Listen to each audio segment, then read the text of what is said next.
Dear student, good morning, सुप्रभात। एक बार पुनः स्वागत है। आज हम बात कर रहे हैं उत्तराखंड के प्रमुख आंदोलन, जिसमें डोली पालकी को हम लेंगे आज। ये अपने आप में महत्वपूर्ण टॉपिक है। चलिए शुरू करते हैं। आज क्या टॉपिक। डोली पालकी जो आंदोलन था, जयानंद भारती, जिनका जन्म 17 अक्टूबर 1981 में हुआ और 9 सितंबर 1952 में उनकी मृत्यु हो गई। भारत के स्वतंत्रता संग्राम सेनानी और सामाजिक चेतना के अग्रदूत थे जयानंद भारती जी। उन्होंने डोली पालकी आंदोलन चलाया।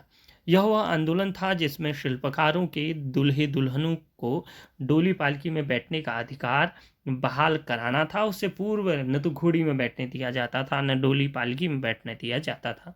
लगभग लगभग जो है 20 वर्षों तक चलने वाले इस आंदोलन के समाधान के लिए भारती जी ने इलाहाबाद उच्च न्यायालय में जो है मुकदमा दायर किया, जिसका निर्णय जो है शिल्पकारों के पक्ष में हुआ। स्वतंत्रता संग्राम में भारती जी के योगदान को भुलाया नहीं जा सकता। 28 अगस्त 1930 को इन्होंने राजकीय जय हरि खाल की इमारत में तिरंगा झंडा फहराया।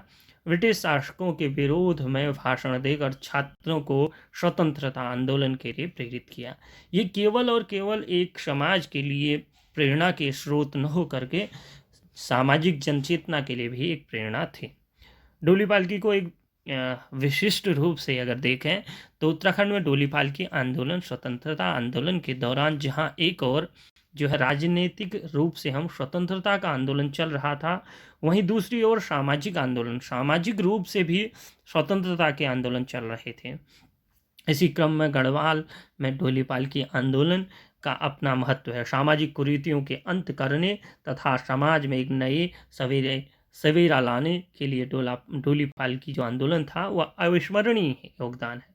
उत्तराखंड का डोली पालकी आंदोलन आधुनिक भारतीय इतिहास में निम्न जाति के उत्थान का एक जो है उत्थान का ही एक रूप है। भारत के सांस्कृतिक परिवेश में सामान्यतः दुल्हन के लिए डोली या डोला एवं दूल्हे के लिए पालकी का प्रयोग किया जाता है या फिर घोड़े का किया जाता है। उत्तराखंड के गढ़वाल क्षेत्र में जातीय श्रेष्ठता के परिणाम स्वरूप समाज में प्रभावशाली सवर्णों ने इसे अपना विशेषाधिकार मान लिया था तथा जाति प्रथा की विशेषताओं के अंतर्गत शिल्पकारों को उनके विवाह के अवसर में डोली पालकी का उपयोग करने से वर्जित किया था, अर्थात वो इसका प्रयोग नहीं कर सकते थे। 20वीं सदी के नवजागरण काल में भारत में चल रहे सुधारवादी आंदोलन का प्रभाव इस प्रवृत्ति संभाग में भी आया। सन 1924 में स्थानीय नेता जयानंद भारती के नेतृत्व में,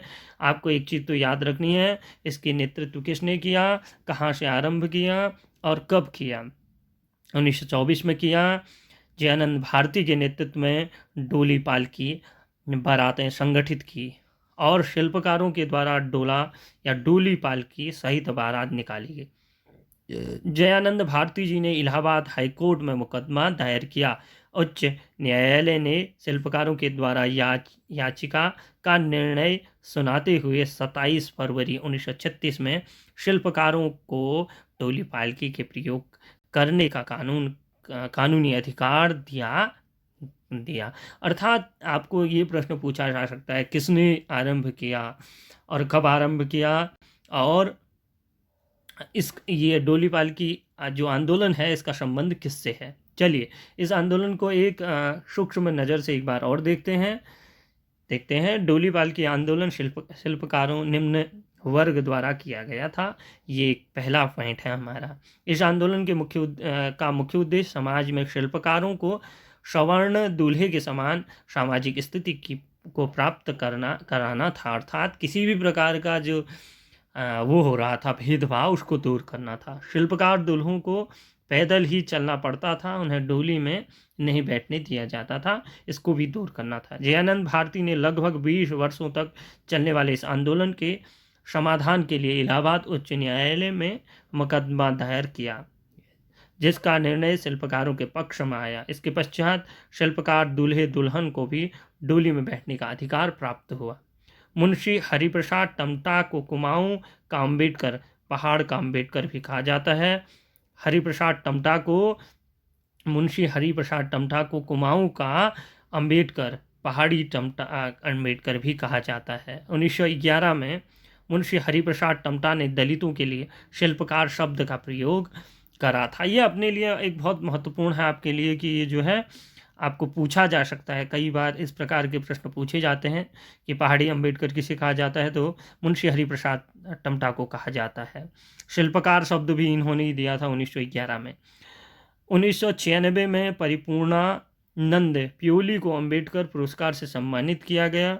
पथिक के योगदानों के लिए पहाड़ की जनता ने उन्हें गढ़वाल का गांधी कहकर सम्मानित किया। ये अपने आप में एक महत्वपूर्ण है, कई बार प्रश्न भी पूछे जाते हैं। अगर आपको यह वीडियो अच्छा लगा तो ज़रूर और ज़रूर चैनल को सब्सक्राइब करें, लाइक शेयर कमेंट करिए। नमस्कार, धन्यवाद।